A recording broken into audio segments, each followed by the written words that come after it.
пункты выдачи у нас открываются, это, скажем так, первый источник дохода для наших партнеров. Все лидеры, у которых, все партнеры со статусом бриллиантовой карточки могут подавать заявление на открытие своего пункта выдачи.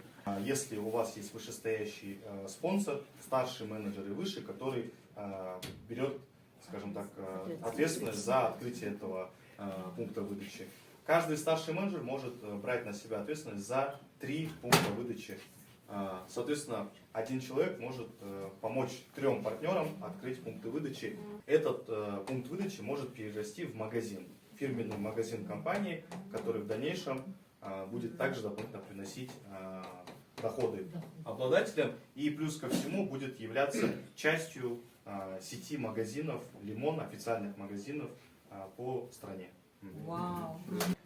Мы будем, после того, как этот магазин проходит все проверки, то есть этот магазин полностью удовлетворяет требованиям компании, мы поставляем продукцию непосредственно в маркетплейс, непосредственно в этот магазин, после чего люди могут, помимо того, что получать свою продукцию, как, скажем так, через онлайн заказы, также могут покупать уже офлайн в этом магазине непосредственно.